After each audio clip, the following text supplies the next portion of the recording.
the bank which provided the loan to purchase it. His argument was that the mortgage contract required both parties, being he and the bank, each put up a legitimate form of property for the exchange. In legal language, this is called consideration.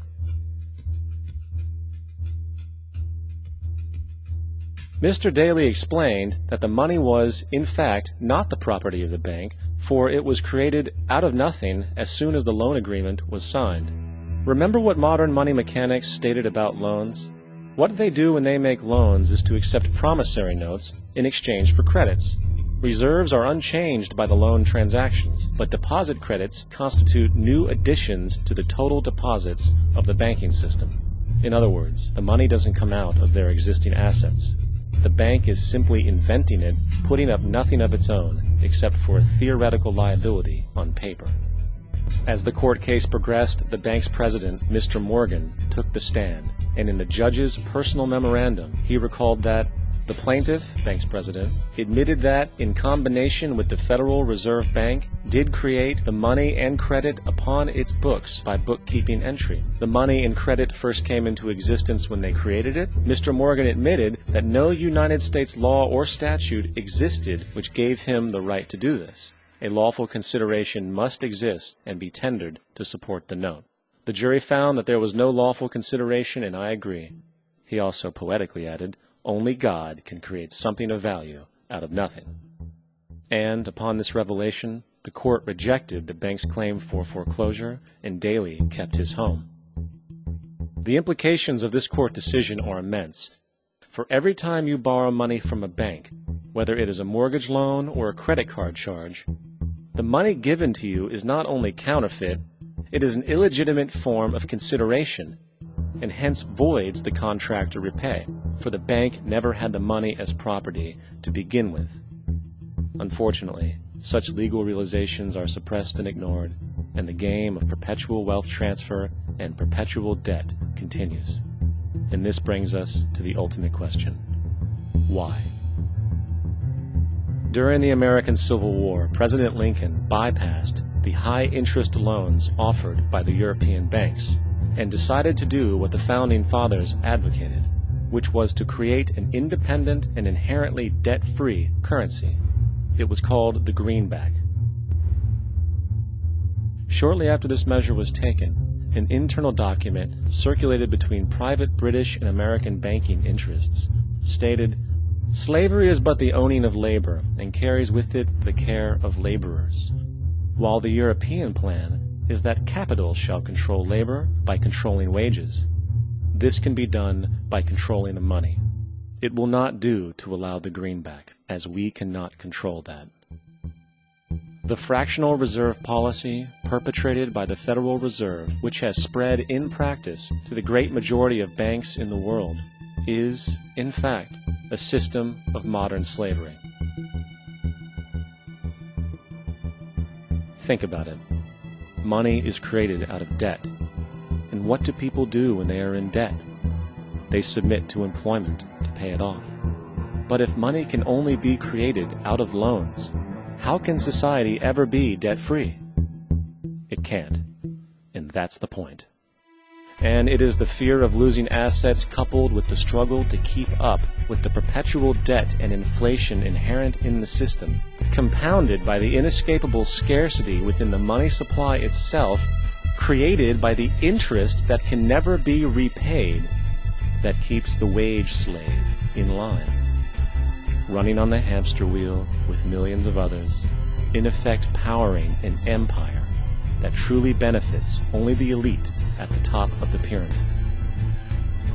For, at the end of the day, who are you really working for? The banks. Money is created in a bank and invariably ends up in a bank. They are the true masters, along with the corporations and governments they support. Physical slavery requires people to be housed and fed. Economic slavery requires people to feed and house themselves.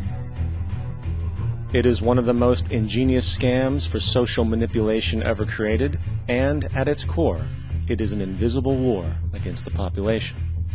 Debt is the weapon used to conquer and enslave societies, and interest is its prime ammunition.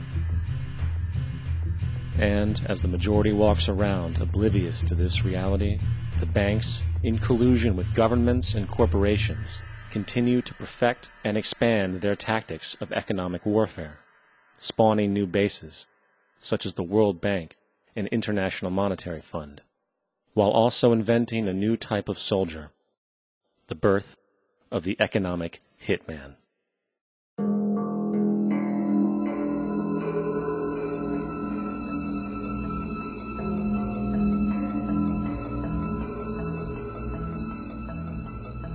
We economic hitmen really have been the ones responsible for creating this first truly global empire. And we work many different ways.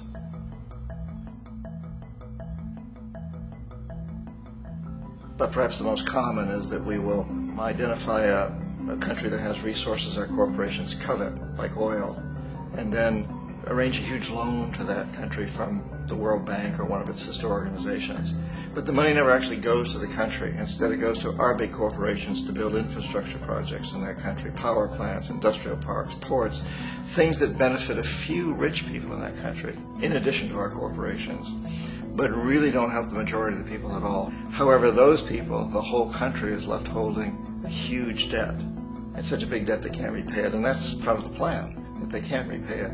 And so at some point, we economic hitmen go back to them and say, listen, you owe us a lot of money, can't pay your debt, so sell your oil real cheap to our oil companies.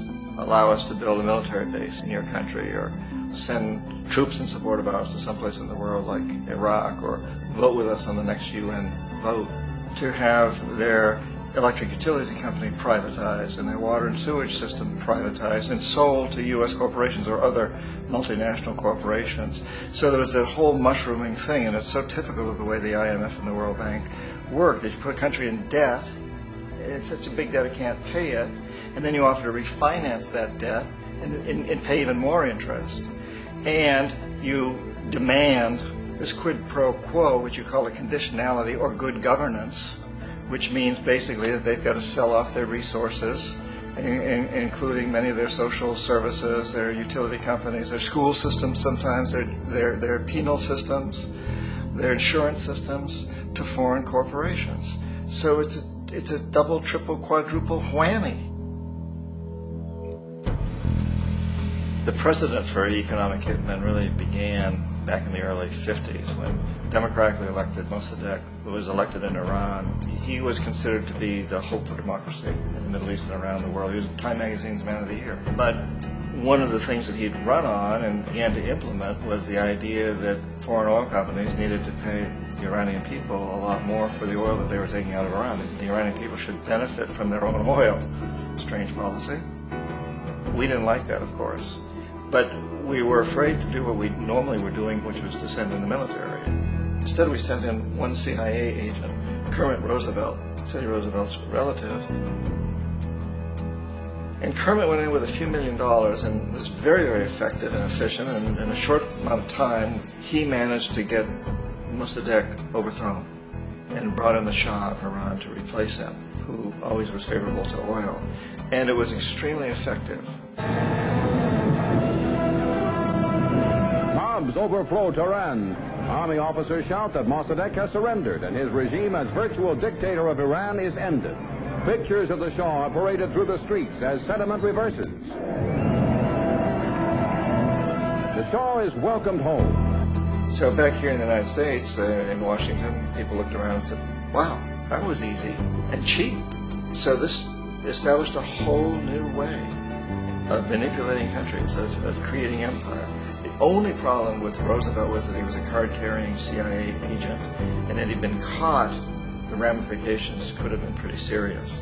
So very quickly at that point, the decision was made to use private consultants to channel the money through the World Bank or the IMF or one of the other such agencies, to bring in people like me who worked for private companies, so that if we got caught, there would be no governmental ramifications.